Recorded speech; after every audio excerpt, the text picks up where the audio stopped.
see what we are. I'll skip them.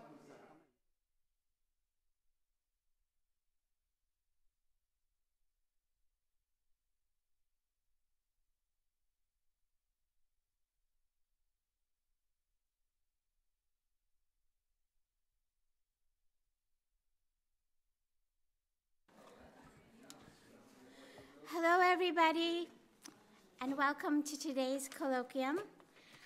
Skip, unfortunately, can't be here today. Let me announce a couple of upcoming events before we start. Next week, our colloquium will be delivered by Namusa Makubu. She'll be speaking on art rage and the politics of reconciliation. She comes to us from UCT as a Mandela Fellow.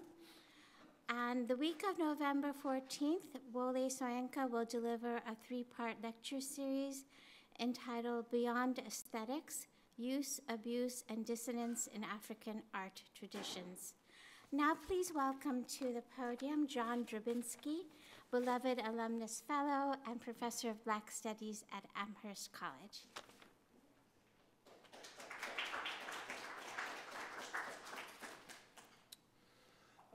Thank you.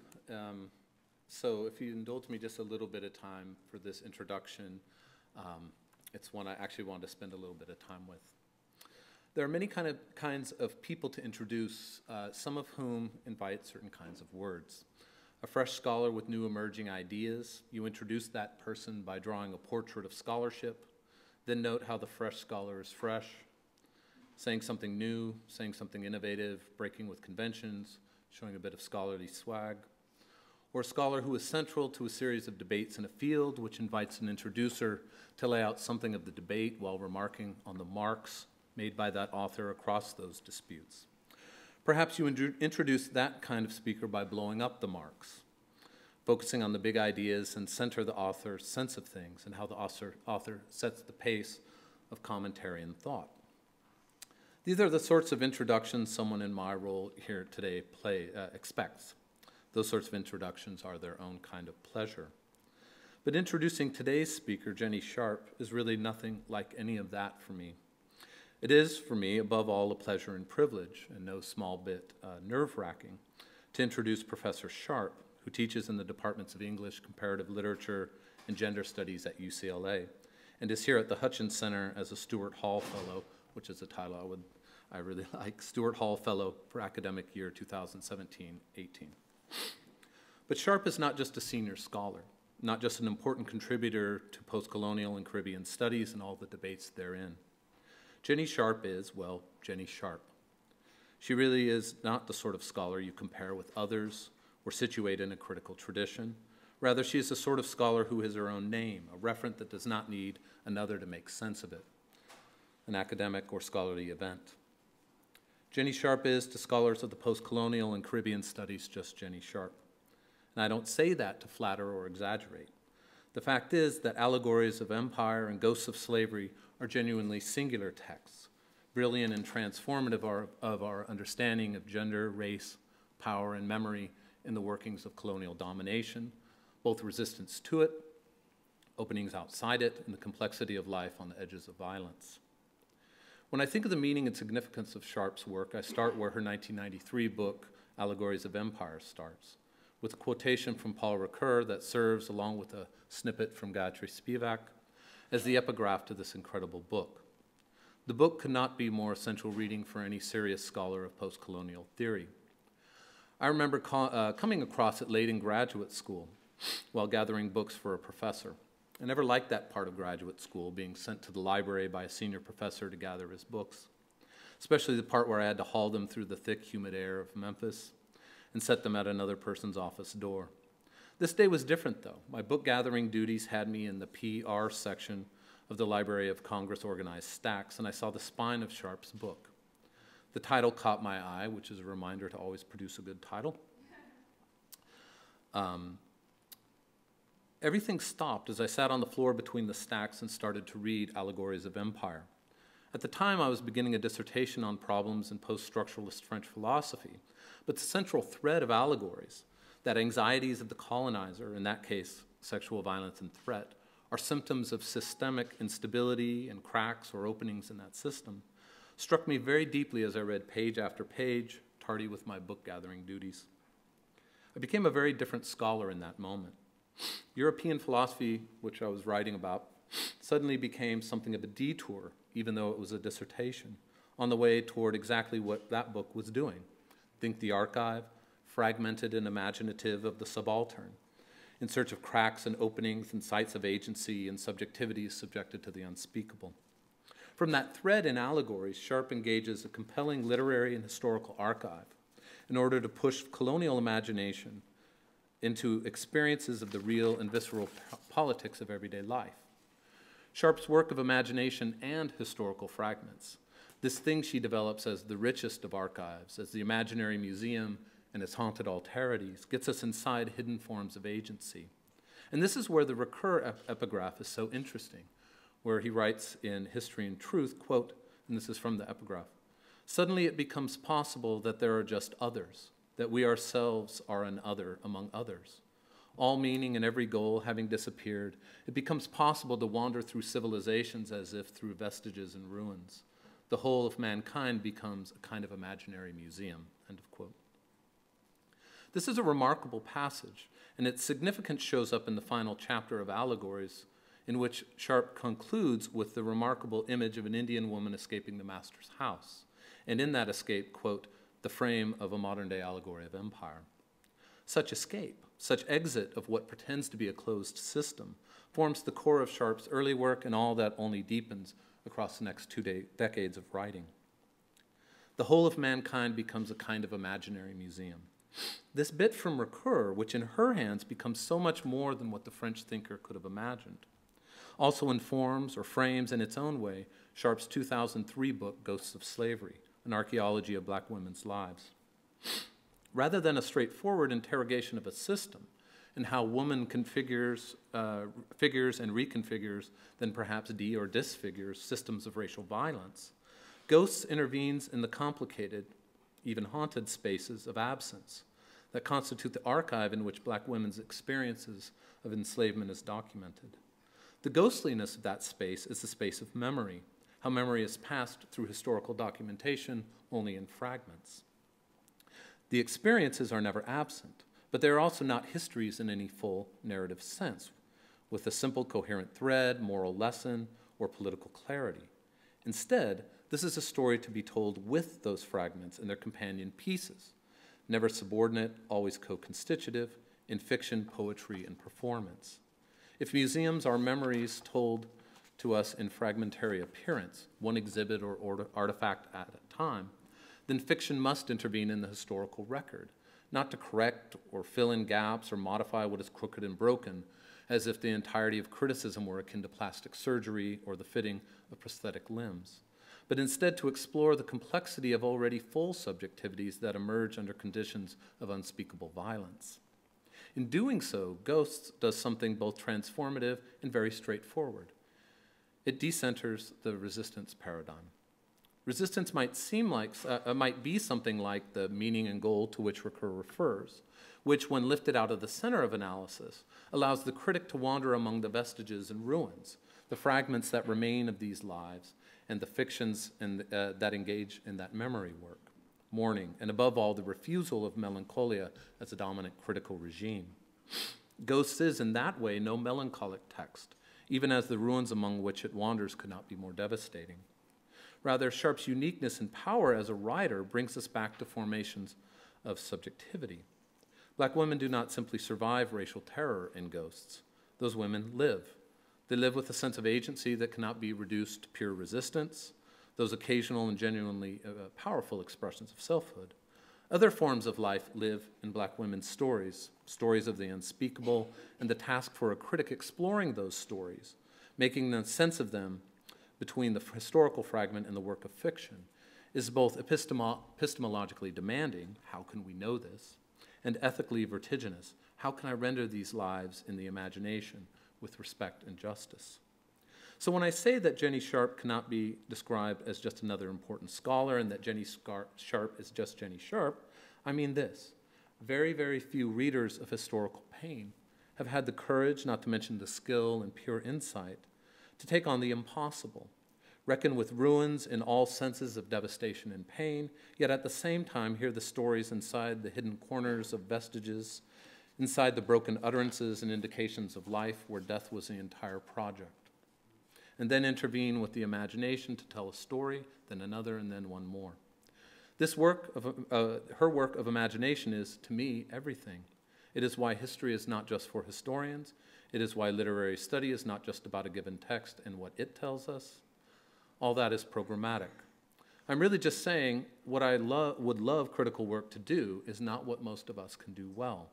The work of imagination, which takes on this kind of memory and ethical demands, requires really special insight and sensitivity, creativity, and boldness.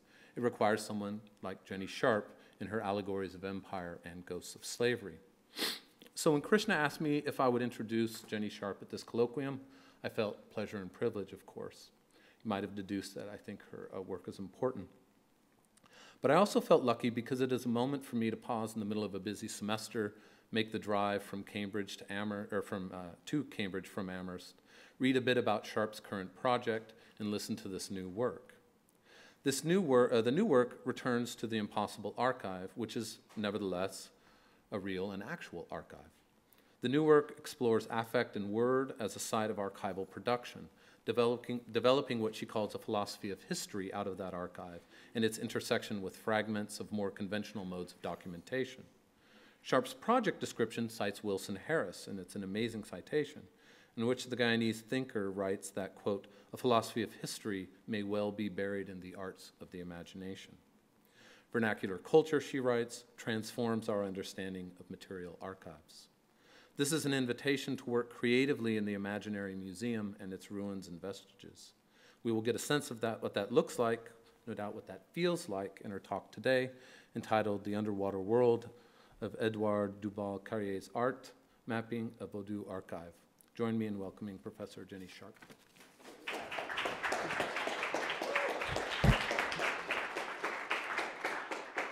Thank you, John, so much for that introduction, and I would call it a wonderful reading and interpretation of my work, more than a summary, since you have brought yourself into the description, and I really appreciate that. I also appreciate the ongoing conversations that we have in this room and the intellectual community that we're creating here.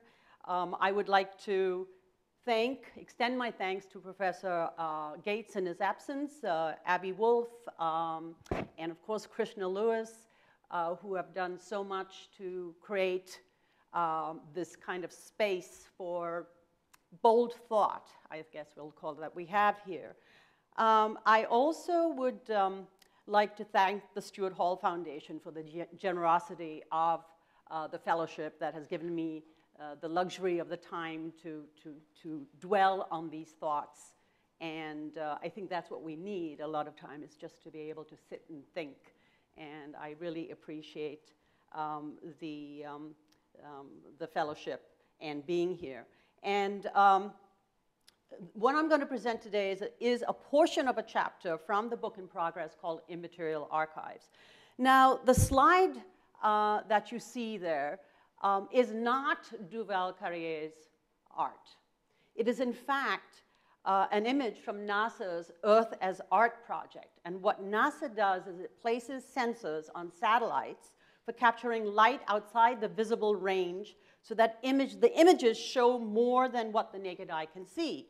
Now, this one is of the Turks and Caicos Islands in the Caribbean Sea, making dramatically visible the coral reef, or it's known as the Caicos Bank, a shallow limestone platform that is evidence of the islands as continental debris when North America separated from Africa 200 million years ago. And where is Martha Diaz? Because this is my shout out to Pangaea, okay? But as you will see, it matters in the story I'm telling.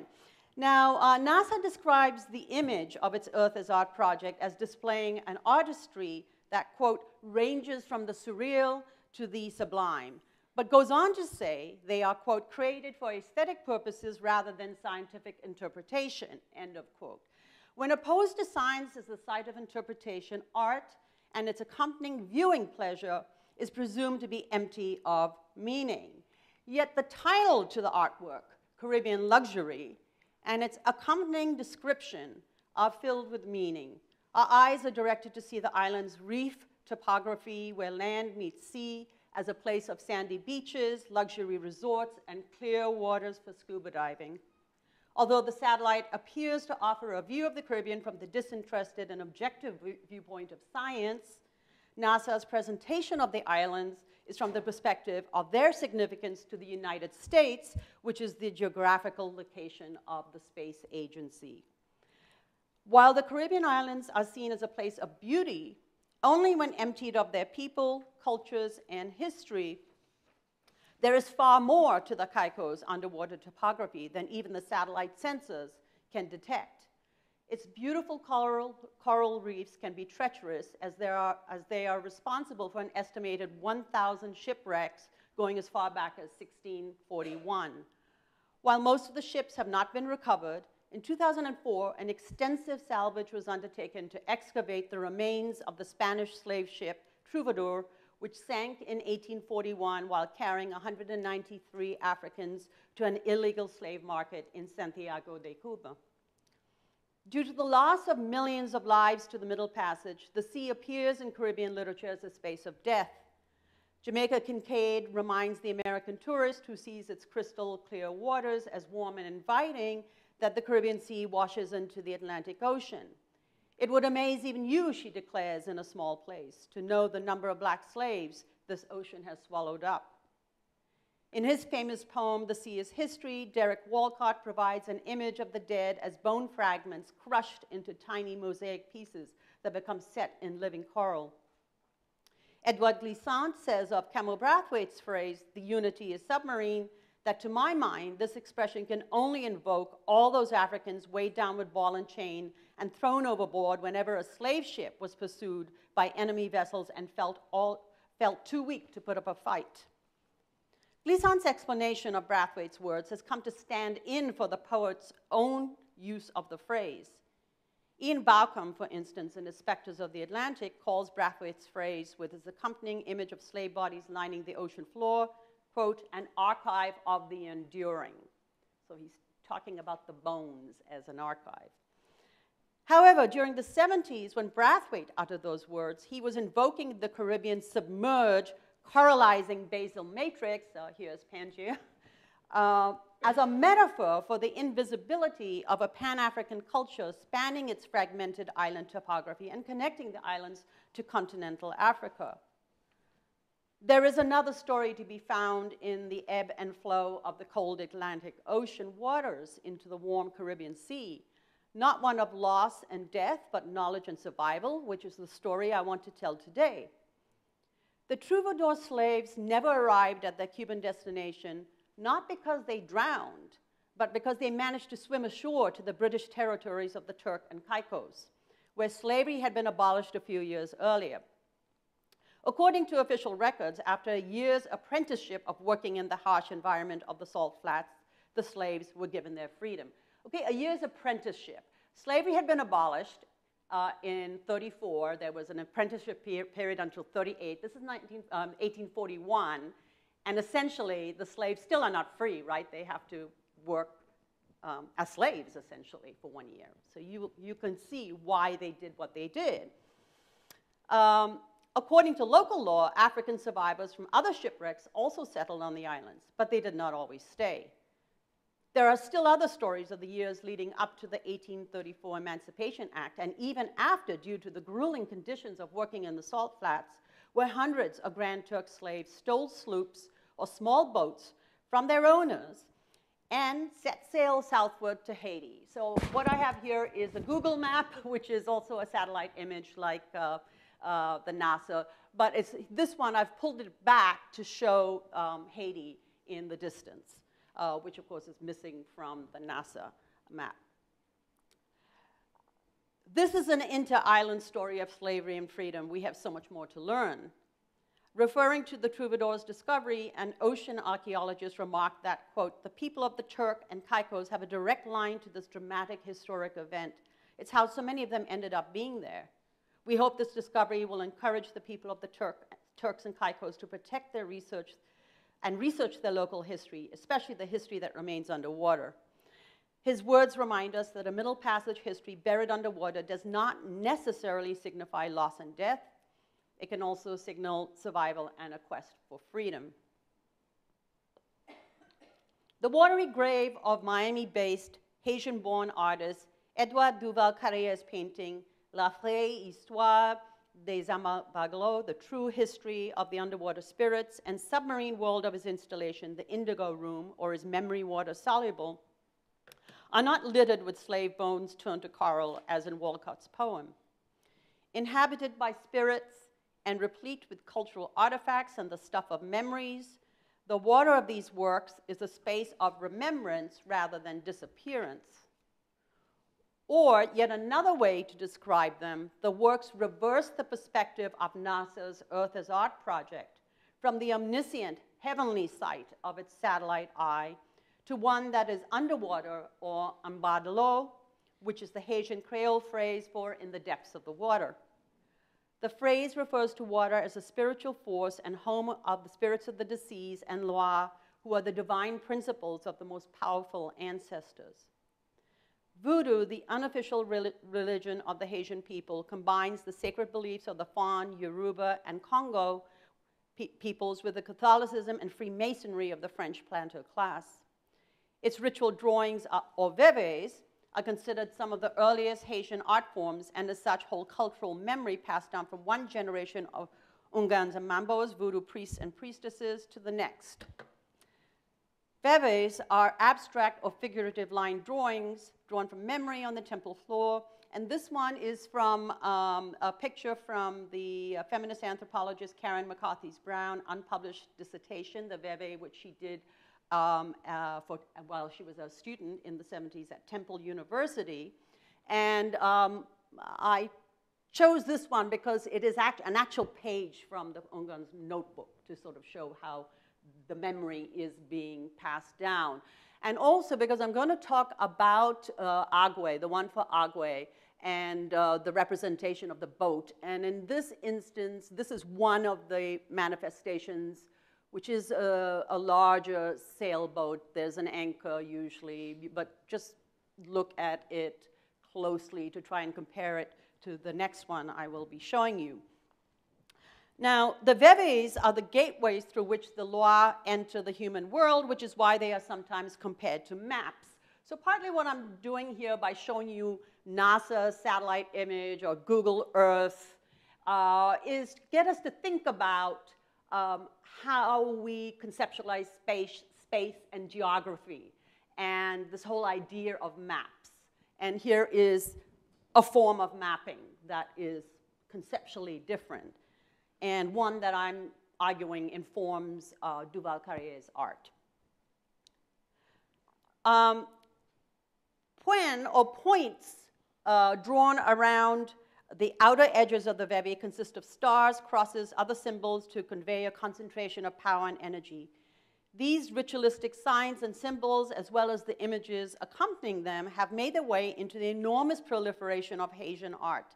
Paintings, sacred flags or drapeaux, wall murals, metal sculptures from recycled oil drums, found objects, papier-mâché masks for Jacquemel's Carnival, and the colorfully painted buses known as tap-taps. While Duval-Carrié, who belongs to Haiti's light-skinned urban elite, is an artist and not a Vodou son, he incorporates into his work the design, affect, and iconography of Vodou for making political, social, and cultural statements about Haiti and its diaspora. And he tells the story about when he first told his family that he wanted to paint the Loa. They asked, are you going to become a peasant? You know, just to give an indication of that kind of separation. He created the water painting and installation in the wake of the Haitian exodus following the September 1991 military coup, overthrowing the freely elected president Aristide. Tens of thousands of lower urban and peasant class Haitians, or boat people as they became known, crammed into small, unseaworthy boats to make the perilous 720-mile journey to Florida. Thousands, the total number remains unknown, were lost at sea when their boats capsized. In the first artwork I will be discussing, the English name is The True History of the Underwater Spirits, La Vraie Histoire, he says. Duval-Carrié harnesses a Middle Passage memory for making a statement about the loss of Black lives, both in the distant and more recent past. It memorializes those who suffered unnatural and violent deaths by depicting their spirits rising from the depths of the ocean floor. And I apologize for the poor quality of this image. The painting is in a private collection, and so there are not really very many images of it. I did go see it, and I have some close-ups that I will be showing later, the details, so you can get a better sense of its appearance. Now, the 8 water spirits, or ambaglos, of the painting's title float upwards with outstretched arms through an entanglement of vines, leaves, and flowers. The scene is peaceful, and their face, some with closed eyes, are serene. Due to his use of yellow and orange pigment for the water, aqua green for plant leaves, and white for its lotus-like flowers, the sea is a place of mournful beauty. Using a technique in which he applies resin between the layers of paint, Duval-Carrié creates a sense of depth to the seascape. He explained to me that the painting could be used on the floor or even at the bottom of a pool, since, quote, everything in the African cosmography happens in the water, end of quote. Duval-Carrié painted La Vraie Histoire as a meditation piece. He says he was inspired by Rajasthani cloth paintings or pichwai, and that he travels far for inspiration because, quote, the Caribbean has everything dropped into it, so one cannot claim that this place is autonomous or authentic, end of quote. Pichwai means that which is hung at the back, because the cloth paintings are generally hung on the wall behind the shrine of Hindu temples and intended to capture particular moods of Lord Krishna. Whereas Pichwai tend to be small, his paintings, this painting is enormous, approximately 8 by 12 feet, consisting of 12 smaller panels, which means it's difficult to grasp the totality of the scene it depicts, even though it works through a repetition of patterns, as you can see. Now, Duval-Carrié's integration of a Rajasthani sacred form into his painting reminds us that Vodou is a syncretic religion that incorporates and continues to borrow elements from different sacred worlds while also merging religious images with more profane ones. Vodou, largely, and I'm quoting here McCarthy Brown, Vodou, largely a religion of people without money or social power, has always adapted whatever relevant sacred sites, images, and objects were ready to hand, end of quote.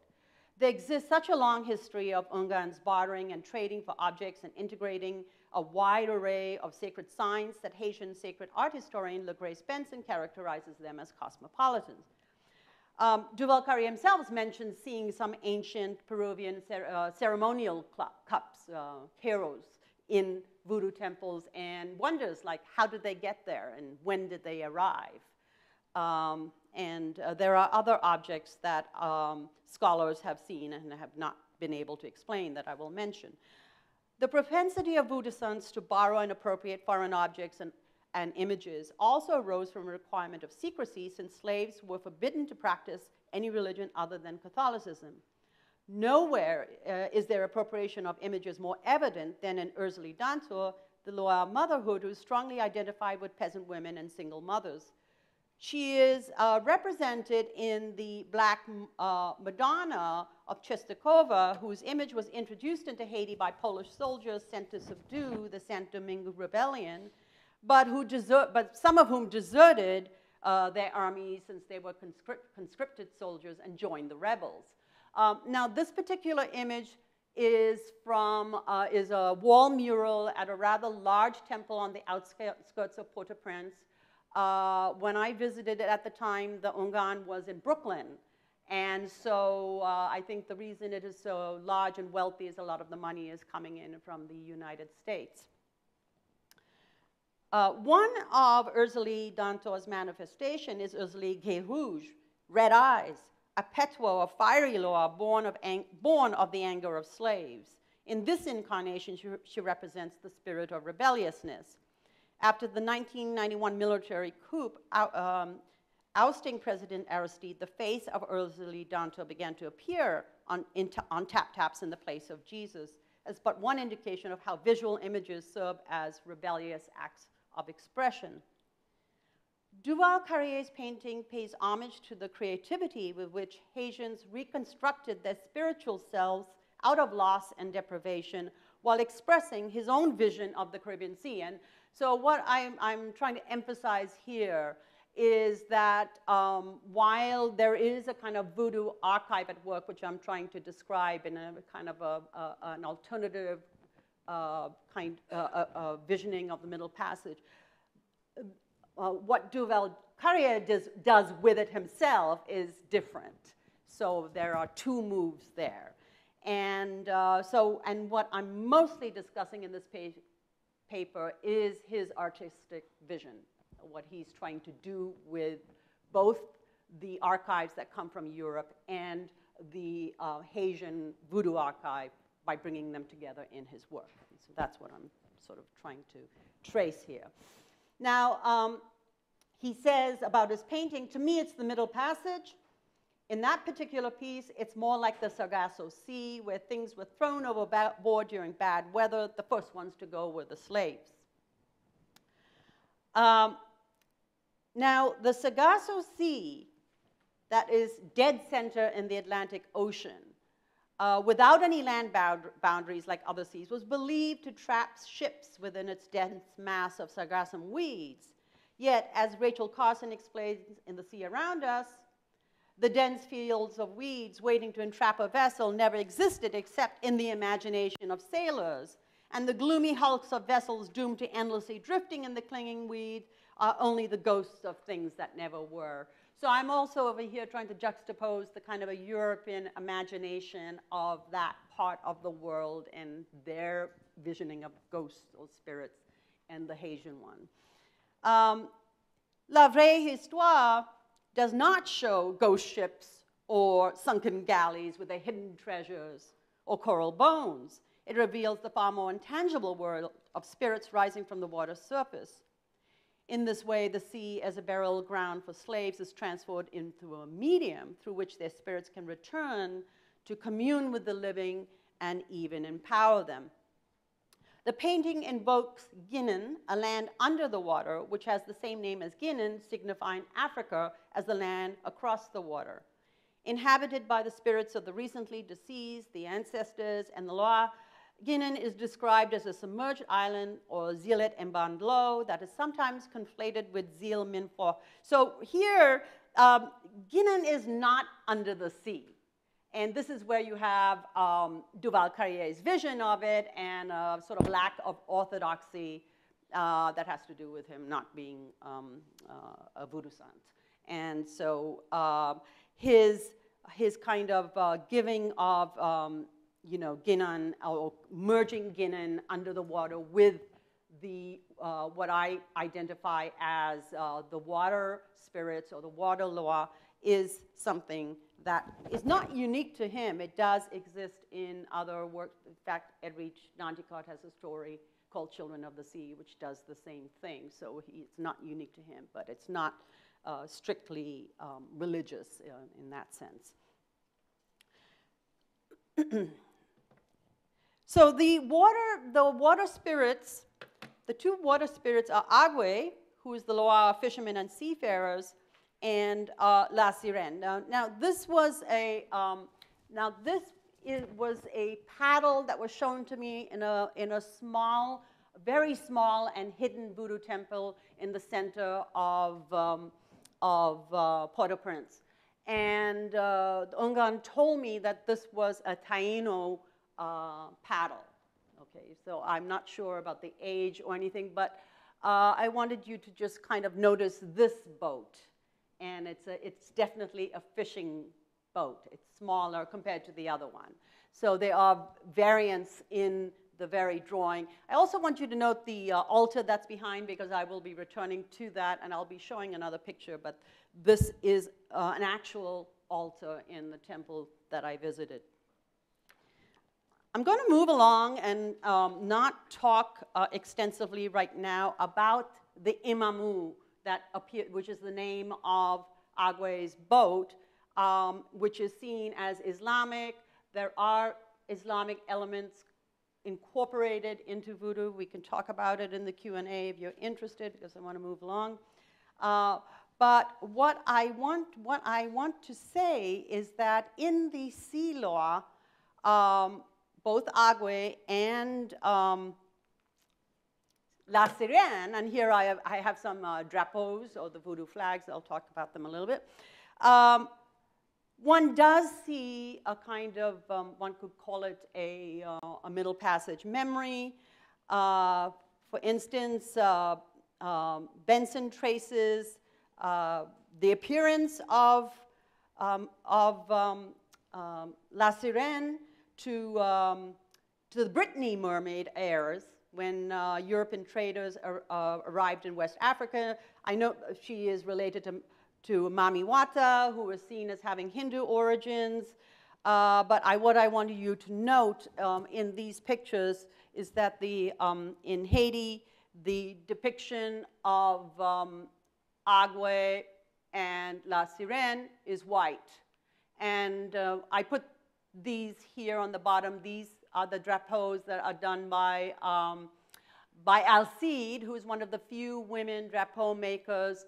And the reason I included them, because the marriage of Agwe and La Sirène, they are represented as black. And here is the maternal side of La Sirène, where she is nursing a baby mermaid that is black. So there are some kind of interesting variants on this. But the reason they're depicted as white is because all of the wealth of the ocean is theirs, and wealth is associated with whiteness.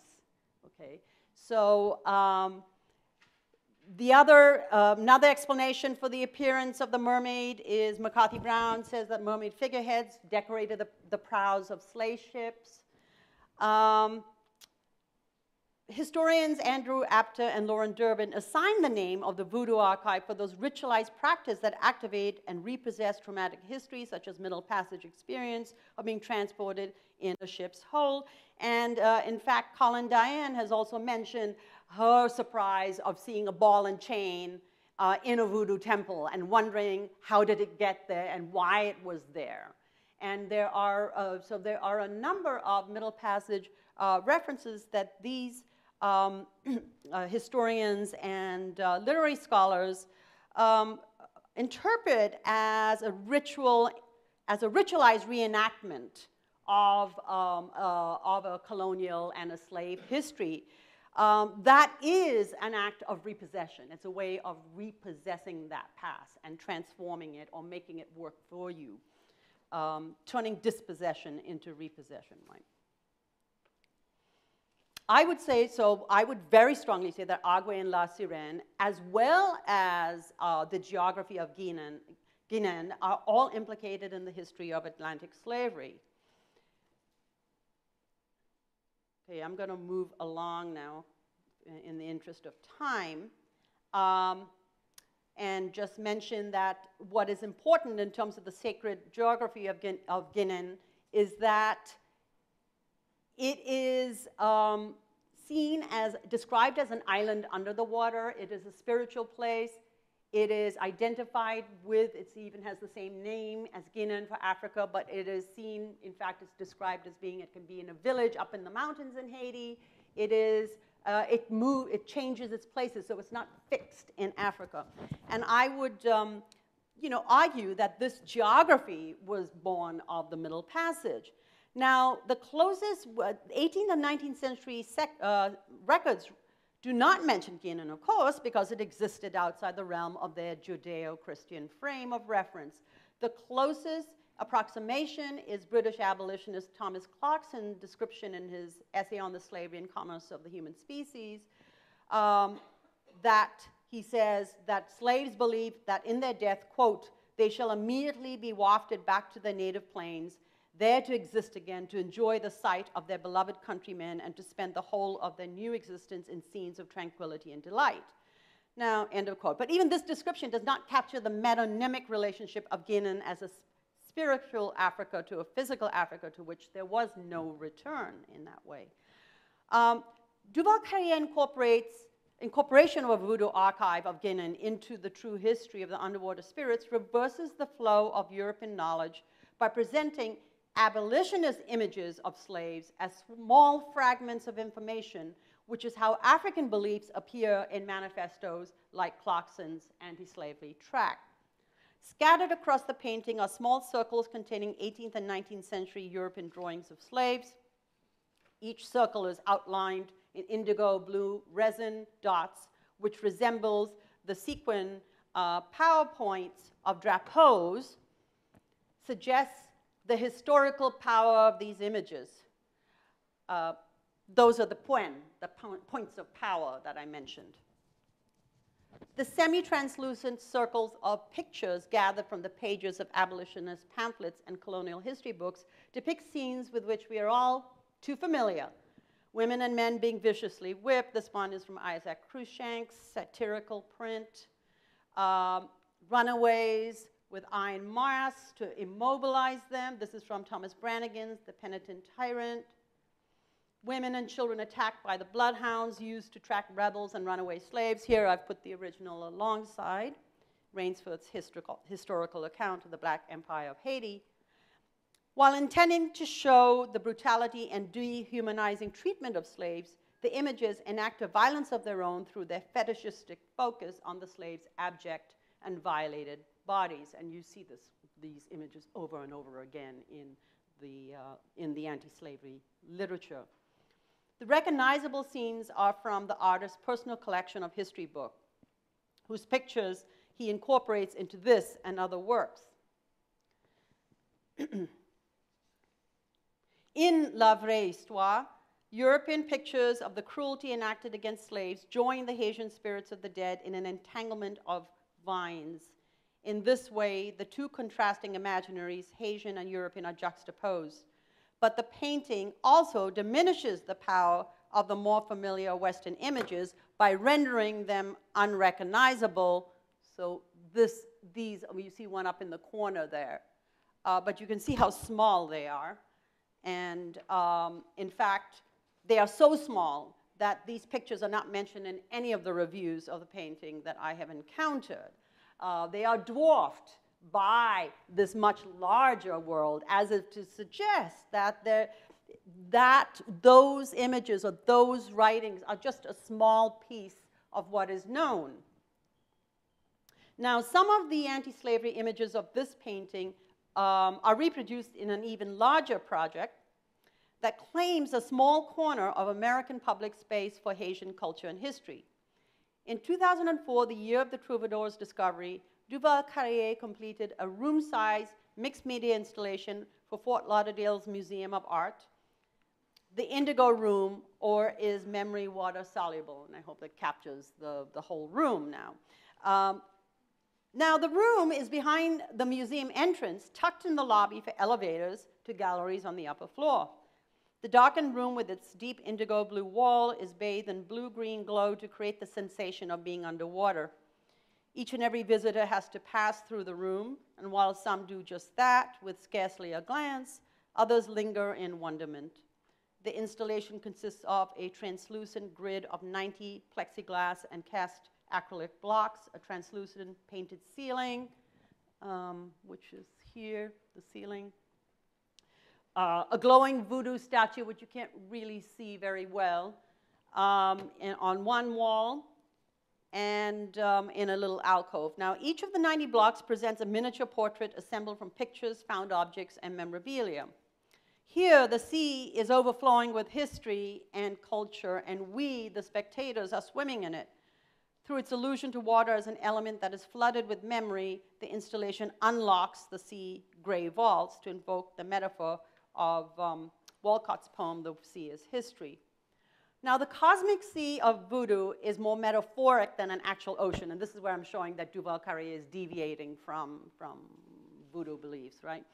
And the underwater home of the spirits is not the sea. The Indigo room, however, invokes the Caribbean Sea through, I think, through the mood, sentiment, and ambience of the water Loire, Agua, and La Sirène. Agua's colors are blue and green, which is the predominant color. His emblems are miniature boats, including steamboats, oars, and eels and small fish and shells, and you can see there's a lot of that in these boxes. They definitely give the sense of the sea. It also includes Duval-Carrié's painting of La Sirène, Sirène Rouge. And here is also a kind of magical underwater sea in that painting, but it's in the, he includes a number. You can see here some of the images. Here is, you know, anti-slavery Malta, and this one's not very clear. There are some pastoral scenes of slave life that was common in the paintings at the time.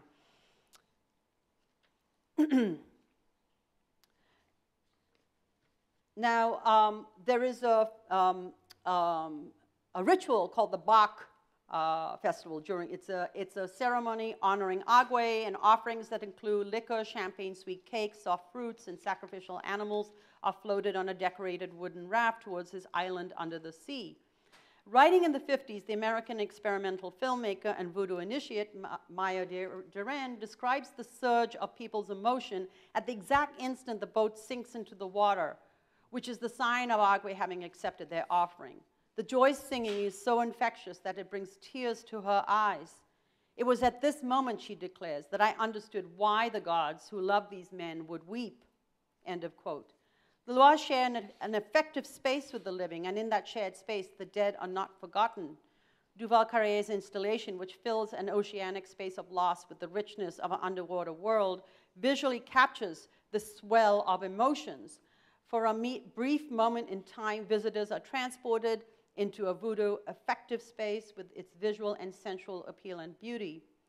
In this way, the Indigo Room introduces an alternative perspective on Haiti than the common one in the United States of mass poverty and human misery on the one hand, and evil voodoo and soulless zombies on the other, if you think about the kind of images that we are bombarded with.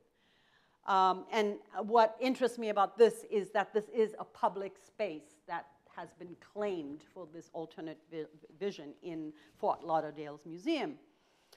With the reflecting ceiling as the water surface that joins the human and spirit worlds, the installation embraces an African geography of the crossroads.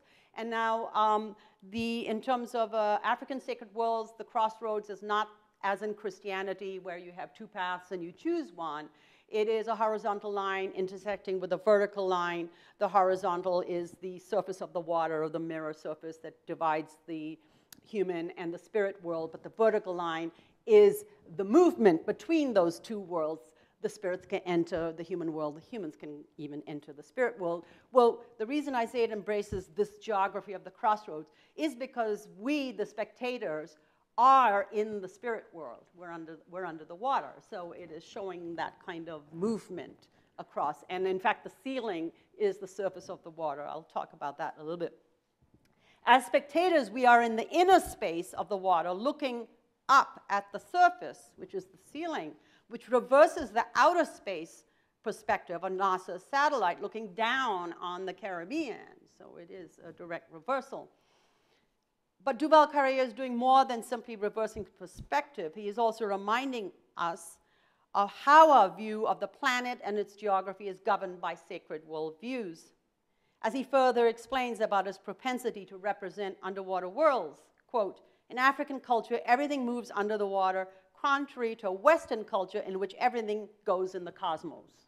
Okay? Duval-Carrié's words indicate how a Judeo-Christian cosmography influences our sense of space and place, even in a secular and scientifically verifiable world, like the NASA's satellite images. The installation reminds us that as Western art became secularized, the museum itself was transformed into a sacred space. In the increasingly desacralized space of the 19th century, explains art theorist Rosalind Krauss, art has become the refuge for religious emotion. It became, as it has remained, a secular form of belief, end of quote. As an allusion to this history, Duval-Carrié incorporates Christian religious art forms such as triptychs and altars into his art memorializing the Middle Passage. Now, during a period leading up to his installation, he created a series of artworks on the theme of migration, and all of them are done in these Christian sacred forms. The first one for the Paris exhibition was called Retable des 9 Esclaves, Altar of the 9 Slaves. It doesn't, this is only the center picture, it doesn't capture the entire altar, but he said he created this, in fact, to display it in Paris in order to show the enormous wealth that the slave laborer brought to the city of Paris. And this was an altar sort of that was memorializing and recognizing that labor. But what's interesting about this centerpiece here is that it shows, this is the middle passage, right? And it shows the sort of 9 slaves in a small boat. Again, that small boat coming over, and the fact they're sitting in that small boat reminds me of Campbell Brathwaite talking about, he describes the way in which the African slaves in the hold of a slave ship brought with them their culture. He calls it a space capsule. Okay, he says it's the hold of the slave so it contained a space capsule. And it's definitely an Afrofuturist kind of vision there. But, and the reason I say it reminds me because they are wearing their culture on their faces and carrying it in their hands, right, in this picture. So this appears in the corner, top corner of the installation, and I sort of see the juxtaposition as, again, as a way of decentering those images that we get from, you know, Western art or abolitionist drawings of slaves, which are the ones that we are much more familiar with. But this is a contemporary artistic imaginary, but incorporates that other signification that perhaps may not have entered official art in that way. So the Indigo Room does not occupy the museum's most sacred space or of a self-contained room where the viewer can sit quietly and meditate. Rooms of this kind do exist on the upper gallery floor. Rather, it inhabits a busy space with doors opening and closing and people coming and going. The fact that Duval-Carrié's depiction of the sacred world of Mbadlo is adjacent to the elevators and even restrooms reflect how often, out of necessity, the sacred and profane mingle in Vodou. Now, Ursula Danto is not only depicted as the Black Madonna, but also a Barbie doll, right, wearing a little headscarf, and a black Barbie doll. So there is really, you know, an incorporation of what we might call consumer culture and the profane. It is an artwork that is comfortable with the profane, particularly through reproductions of the artist's own work, since copies undermine the idea of originality on which the sacred status of artists depends. The centerpiece of the Indigo Room contains miniaturized reproductions of Duval-Carrié's Migration series, the original paintings of which belong to the permanent collection of the Bass Museum of Art in Miami. The 3 backlit plexiglass reproductions, Embarquement pour la Floride, Embarcation for Florida, which is the first one there.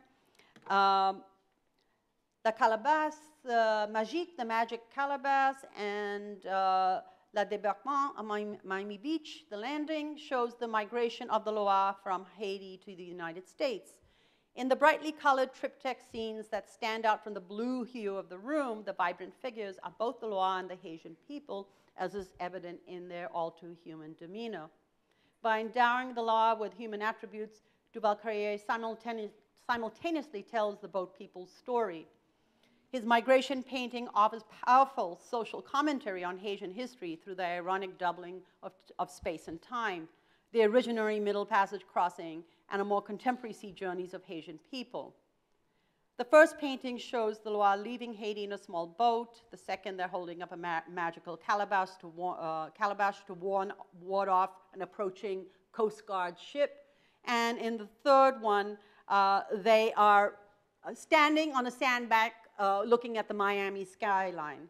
And as Duval-Carrié says about their indeterminate location between sea and land, the migrants have nonetheless arrived. Quote, this is Duval-Carrié. They're there on your causeway, and you pass by and you see them. Okay? Each picture offers a small segment of a migration story, but their combined effect is to raise questions about diasporic identities instead of providing easy answers. While Haitian immigrants to the United States started using the Creole word of diaspora during the 80s for establishing their connection to their families and communities in Haiti, Haitian nationals used the word pejoratively for people they considered to have abandoned their country. And Dante Danticat talks about survivor's guilt in her book, Create Dangerously, in terms of having left her country. The migrants' simultaneous connection with and distance from their Haitian home is reflected in Loire presiding over the underwater sea. And she is Ursula Dantor. And based on this, so this is the ceiling, but this is an earlier painting he did in 1999. And they're very similar, but I juxtaposed them because they're also different. Primarily, this is Ursula has a scar on her cheek, on her right cheek, as the sign of her strength. Also, in this one, you can, and it's missing in the one that he does for the Indigo room. But as you see in this one, she's got a boat in each hand from Africa to Haiti, from Haiti to the United States. He is clearly using this to talk about how she's given birth to a new diaspora, particularly the babies that are on her eyes and earlobes, which are difficult to see in this one, which is why I juxtaposed it.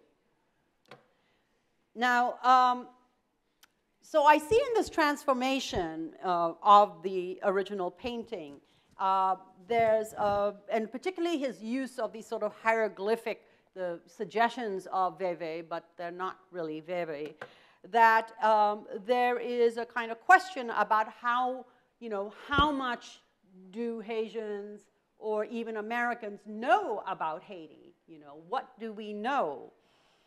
This is a question that he asked that I will be attending to in a minute, because I notice now I've skipped a huge section here, but I'm going to move through it very quickly in the interest of time. One of the things that he is interested in is asking the invisibility, or asking about the invisibility of the two nations, the United States and Haiti's intertwined history, at least since the migration of Haitians, French Creoles, gens de couleur, their slaves, fleeing the Haitian Revolution. They settled in New Orleans in the early 19th century, and the US military occupation of Haiti in the earlier 20th century. And at which point that, at that time you had Zora Neale Hurston, Langston Hughes visiting Haiti. You had the Surrealists visiting, Alejo Carpentier, who talks about his kind of discovery of lo real maravilloso, magical realism, during a visit to Haiti. There are these influences, again, but which are completely invisible. We don't really know about them as much. And so partly, let me just go here. Here again, I was just showing the difference between his envisioning of Dantor and the very different from the iconic representation. Again, I'm just trying to show his artistic vision. So here is Alison Saw. She's an LA-based artist with a Drapeau-influenced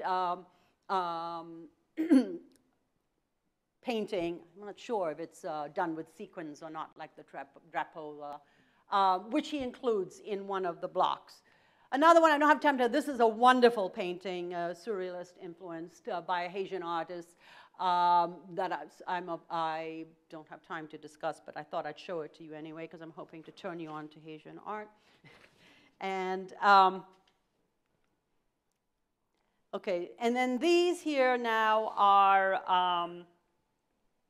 pictures of the revolutionary leaders, but also those like Dessalines, and this is Faustin Soluble, who declared themselves as emperors and kings. So he's looking at both the Haitian Revolution and also the betrayal of its ideals. So what I'm trying to sort of say here is that this particular installation, unlike the first one, goes beyond the anti-slavery images and combines like really much more. It really is just the whole mixing or throwing together of the U.S. and Haitian relationships and influence.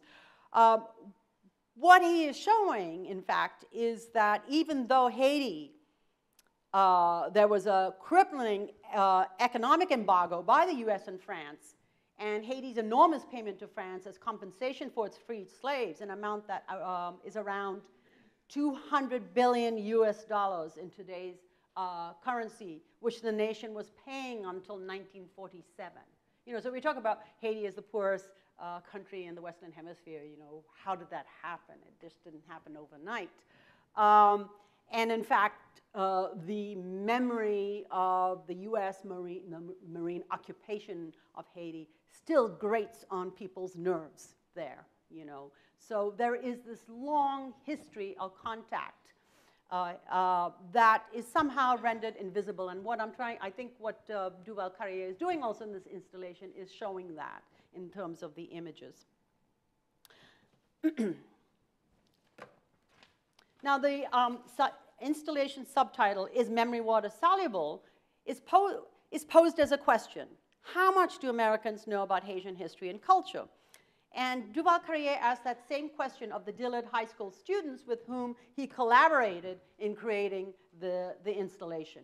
Now, Dillard, with its prestigious Center for Arts, has the distinction of being the first public school in Fort Lauderdale for African Americans, and it is in an area with a particularly high concentration of the US-born children of Haitian and Jamaican immigrants. Duval-Carrié charged the students with the task of collecting information, photographs, and personal objects from the local Haitian community. The team integrated into the installation these more personal memories existing in family photographs of wedding and children, as well as icons from American popular culture, such as small statues of Disney's Snow White and the Seven Dwarfs down here, and Florida's Pink Flamingo, and this is decorating a kind of French painting. Not really, it's one of those kind of mystical landscape scenes that exist in French paintings. And in fact, the picture I showed you of the artist, the one he was, it was this later project where he actually took these landscape paintings and transformed them. So he moved from water to land as a trajectory of his work. Now, the coming together of the familial with the popular points to identities that are both Haitian and American.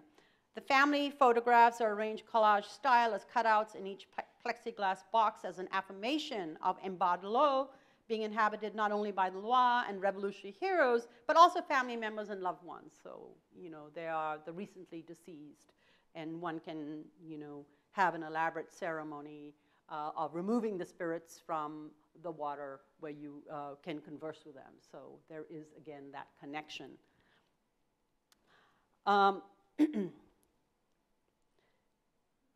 By placing these memory objects underwater, the installation foregrounds the centrality of water to a Haitian conception of time, memory, and history.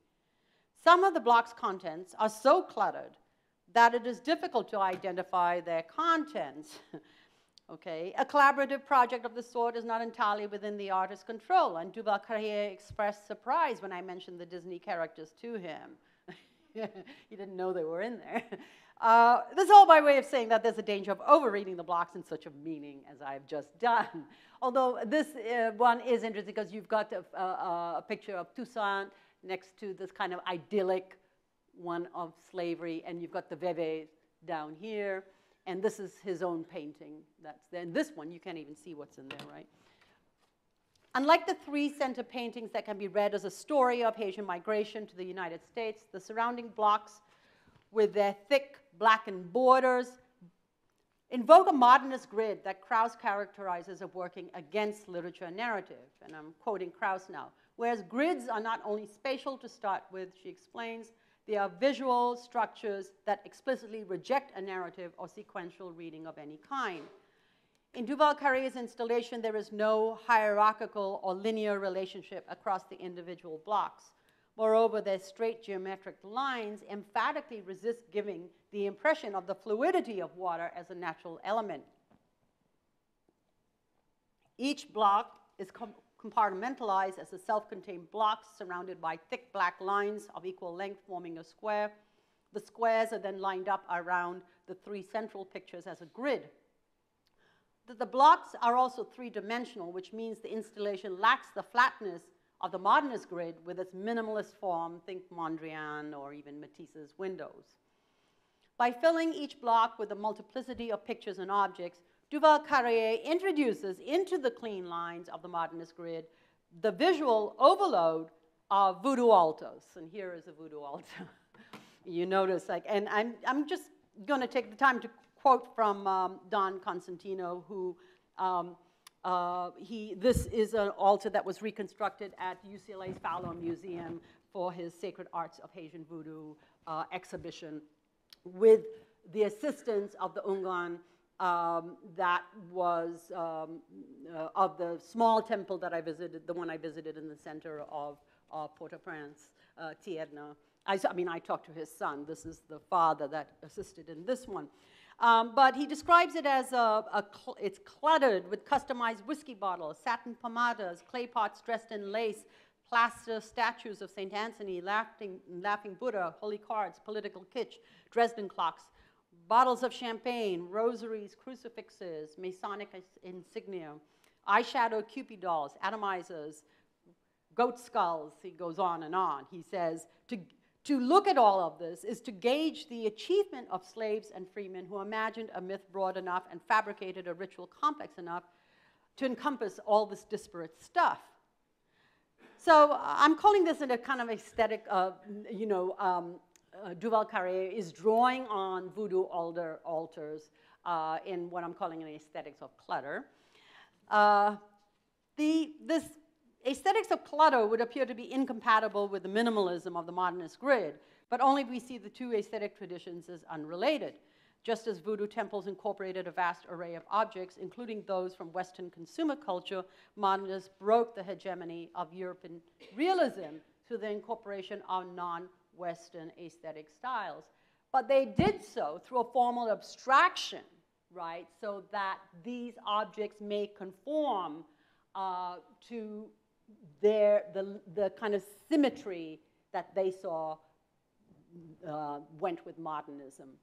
And in fact, Simon Gikande has a really interesting piece on Picasso because this was the Cubists particularly were drawn to African art, sacred objects, and African masks and carvings. And since John mentioned my project being inspired by a Guyanese writer, Wilson Harris, well, the leading Guyanese abstract painter at the time, artist, Aubrey Williams, who was very much influenced by Cubism, talks about how disappointed he was when he finally met Picasso, because Picasso did not talk to him as a fellow artist. He did not even talk to him as a person. All he said to him, "You have a fine African head. I would like to draw it," right? And for Simon Gikande, this conversation, in his mind, stages that what is behind the abstraction of modernist art, what it abstracts out of the African sacred objects, is essentially its inability to deal with people, with Africans as people.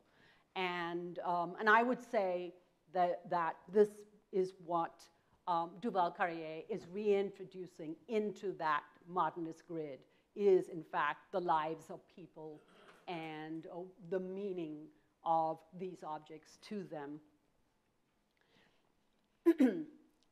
The visual overload of the assembled collages of objects and images can cause confusion and perplexity in the American viewer. One reviewer notes that a contradiction between the scenes of violence and the calming sensation of being enveloped in the gently lit patterns in the darkened room. This is the quote from the review, and this is, I'm wrapping up now. So, the Indigo Room is an undeniably atmospheric, with its softly glowing palettes of blues, yellows, and greens, suggesting serenity, even as the content of the pieces chronicles the relentlessly turbulent history of Duval-Carrié's homeland. But for all its cultural baggage, it's also a near hermetic work, a highly personal piece that gives up its secrets only grudgingly. Like all multimedia installations, the Indigo Room is not only to be viewed, but also experienced, and perhaps each viewer can establish his or her own effective relationship with the work. However, I would argue that the inability of the reviewer to reconcile the feeling of serenity with images from Haiti's violent past, which leads him to characterize the installation as highly personal, is less unfathomable if contextualized by the Vodou archive I have been describing. The mixed sensation of danger and tranquility are not so strange or unusual in the underwater realm of Agwe and La Sirène. And I put up here is a migrant prayer. This prayer is sung to Agwe leaving on a long journey by boat or plane.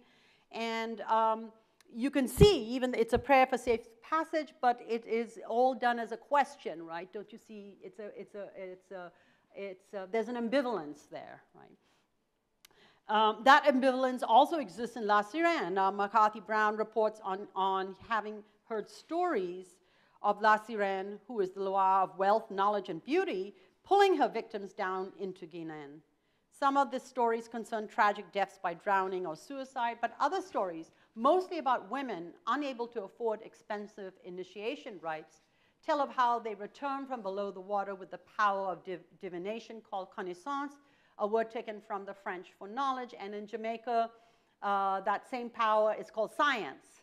So again, I'm interested how they take this language that we associate with the highest form of knowledge and say, hey, we have a higher form, through the transformation of that, appropriation and transformation of that word. Thus the Vodou, she says, this is quoting McCarthy Brown, thus the Vodou Loire La Sirène may have roots that connect like nerves to the deepest and most painful parts of the loss of homeland and the trauma of slavery. It is therefore fitting that she also reconnects people to Africa and its wisdom, end of quote. This double signification belongs to a Vodou Middle Passage archive, which reveals how slaves reclaim the signs of their dispossession. The Caribbean Sea and Atlantic Ocean are not only places of loss and trauma, but also divine knowledge and repossession. The underwater worlds of Duval-Carrié's painting and installation, I tried to show them side by side, incorporate the affect and imaginary of Ambadlo in order to show the rich and multidimensional aspects of Haitian history and culture, indeed as deep and beautiful and even dangerous as La Sirène herself. Thank you.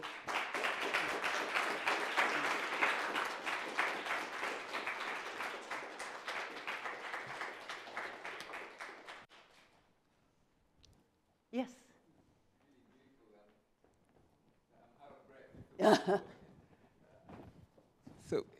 So in Haiti, we also call Guinée, Guinéen bad l'eau. That's one regular phrase that we use. So maybe Carrié is not so far out of the popular imagination of Haitians, because that's one of the ways we call Guinée, Guinéen bad l'eau, Guinée underwater. Yes. And what you said at the end about the danger, the beauty of Ambadlo is also connected to, there is one of the most popular tales in Haiti is Tézin. Do you know about that tale? What's it? So Tézin is just, there are various, we should talk afterwards. there are a number of variations about that story, but it's one of a young girl who's poor and she wants to become rich, and she's promised a golden comb by this fish if she goes and live with the fish underwater. And then she has a brother who's very greedy, who hears the story, who wants to convince her, well, you should go, because he wants to steal the comb. And so it's a story of knowledge, but at the same time, knowledge that can actually betray you. And at the end, that girl whose name is Angelia, she ends up stuck in the water and dies. Yeah. So, but there are various variations about it. Yeah. So knowledge can be dangerous. Yeah. Great story. But what you did is even more beautiful. Thank you. Thank you.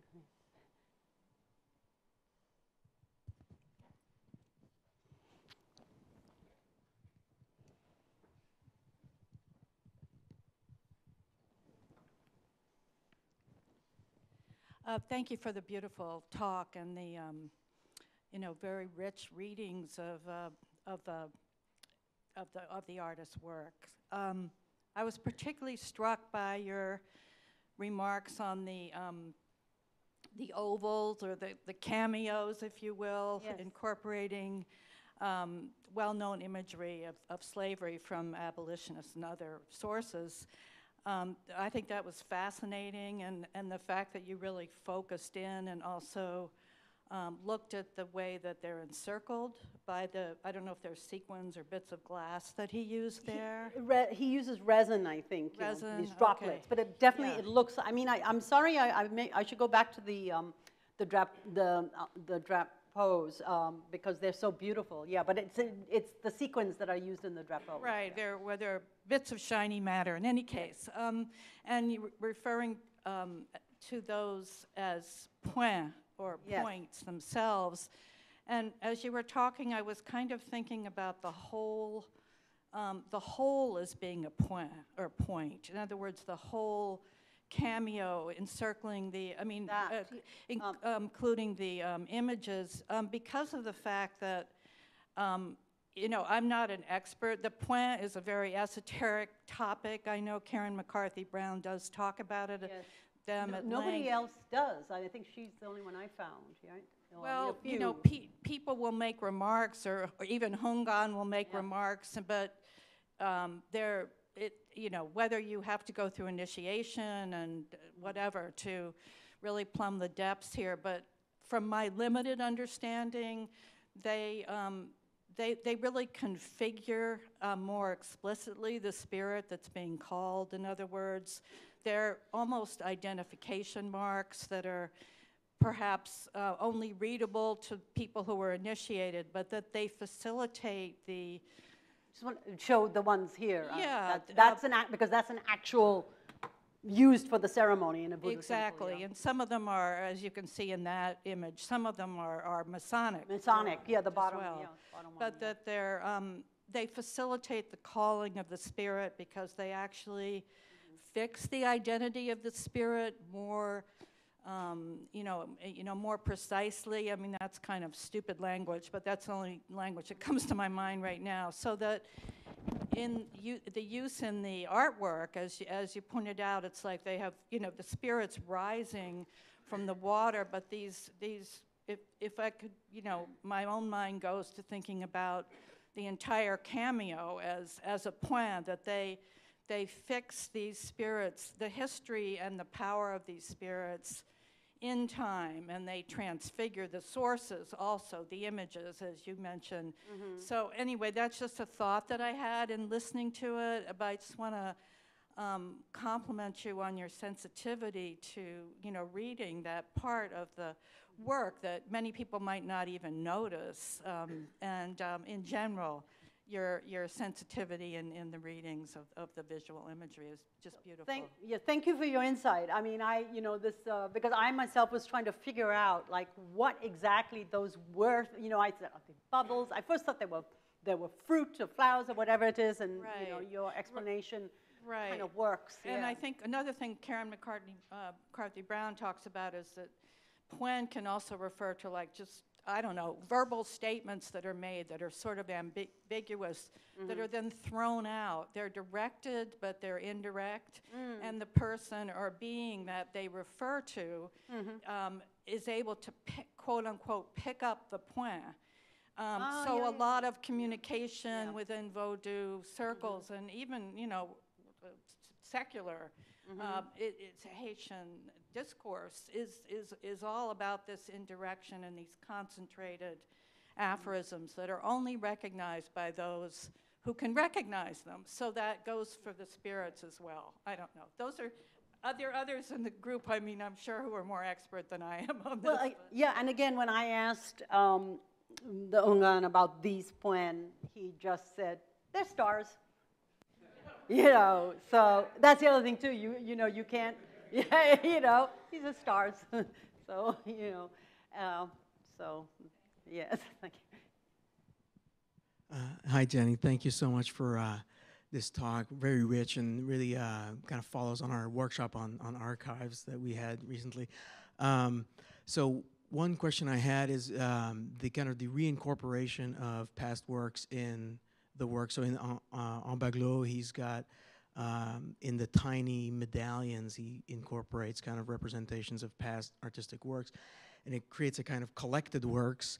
But those aren't, I could be wrong, but that's part of my question. If those are artworks by others, whereas the Indigo room seems to be a collected works of Duval-Carrié himself, where he incorporates his own, it's like an anthology of his own works in that room. And if you regard that, and the scale of it too, I mean, it's interesting, the smallness of it versus the giant size of it. If you see that as the same move in his artistic kind of practice as when it's someone else's artwork, or when he's incorporating his own back archive into the room. And a kind of another juxtaposed point to this is, if you see, I was kind of fascinated by the changing of spelling of Agoué in his own paintings and in A-G-W accent aigu, or in his paintings where it says A-G-O-U-E-R. Oh, the Agoué, okay, so this is, let me see, where was that? In the Haitian Creole, in the Creole language. Yeah, wait, the drapeau, these are not, okay, so Right. these are the, I didn't really talk very much about the Vodou flags, which used to be used for ceremonial. These have become an art form themselves. These are, so they are spelled differently.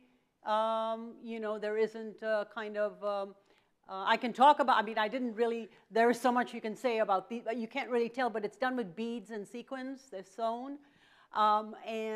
These are, like I said, they were originally sacred objects. They become an art form, but you know, scholars who have studied them or gone to the shops where they make them, there are houses that make them, and the name of the house, the main person, you know, is the Azor here, and this is Alcide.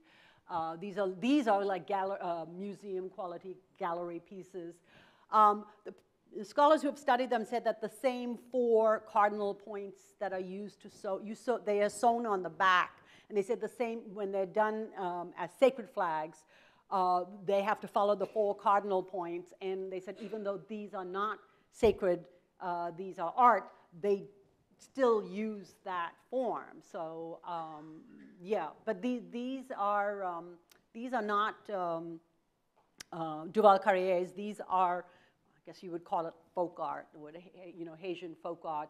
But what I was trying to say is how he incorporates the style, because they use sequins and beads into his, with the, that medallion that she called the medallion, it looks like the sequin, so he's incorporating the style of drapeaus, the style of the altars, the idea of Guinan or Embadlo, you know, into his artwork. Is that was the... Well, all I want to is there's a kind of reciprocity between what Édouard Glissant calls the precarious passage of orality to scripturality, and how it takes a long time for a culture to own and claim its own literature through a new kind of language like Creole as an accepted language, and this kind of shifting sense of history and invisibility that is taking place, in the sense that both are trying to give a materiality to something that is immaterial, where it's oral language or...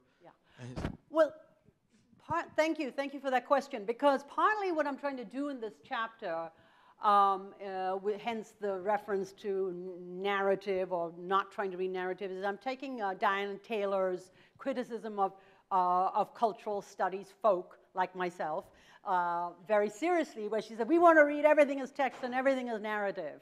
You know, and she's talking about performance. She says there are instances, certain embodied forms that are not text and they're not narrative. So I was, you know, what I was trying to focus on here is the fact that, or if you want to call it the orality in Haiti, is largely visual. It's a highly visual culture. And when Brathwaite made that statement about the unity is submarine, if you read the context in which he states it, he talks about being just like, not only struck by the visuality of the Haitian villages that reminded him of the villages he saw in Ghana, but also the murals and the paintings, and you know, he was just like blown away by some. I mean, some of the stuff you see just on walls and stuff, they're just amazing paintings that someone came and just, you know, put up there. It is some of the, you know, it's very, there's an amazingly rich kind of visual culture. So yeah, so what I was trying to focus on here is that he's both, Duval-Carrié is drawing on the richness of that visual culture, but he's also reminding us in terms of the archives how much we not only get the written text or the descriptions, but perhaps more powerfully these images. You know, that when you see these images of slavery, they remain with you longer maybe than the textual description does. So that is, I was trying to talk more about kind of visual images as opposed to textual descriptions, yeah. Okay, one more question. Thank you so much, Jenny. That was just fascinating, fascinating work. My question, to go back to your notion of geography from the beginning, if we think of the Caribbean as, on the one hand, as quite divided by histories of, like, you have the Francophone world and the Anglophone and then the Hispanic-speaking world all within the Caribbean. So on one hand, you have these divisions. And on the other hand, you have, you know, if you stand on one island, you can often see the other island. So you have this notion of proximity. And I was wondering, to what extent do you see your work kind of in participating in this notion of, like, archipelagic, you know, visualization, so to speak, of understanding the Caribbean as an archipelago that's united? Okay, so one of the things, thank you, you know, one of the things I'm trying to do here is show that these islands were not isolated, and there were ports and movements, and, you know, how did word get to the Turks and Caicos about the you know, about the Haitian Revolution? There is a document in Jamaica where one of the civil servants said, you know, we need to be careful now because all the slaves have heard about, you know, the freedom in Haiti, and they're all going to want to, you know, they're all going to demand it now in Jamaica, right? Right after the Haitian Revolution. So word is spreading. I'm trying to look at, I forgot, there's an interesting study that someone did of even in, you know, African Americans in the U.S., sailors, black sailors, who when they docked at Haiti, they just walked off the ships and never returned, right? So there is, so partly what I was also trying to show, even with the Ungans and the kind of objects that they gathered and collected, that there is something passing between these islands, and they're passing across the linguistic boundaries of the various colonial governments, right? And yeah, that is, to me, that's just really a fascinating history. That's why I say it's an inter-island story that we just, you know, I have so much to learn. I would like to learn about it, yeah. Thank you. Okay. Okay.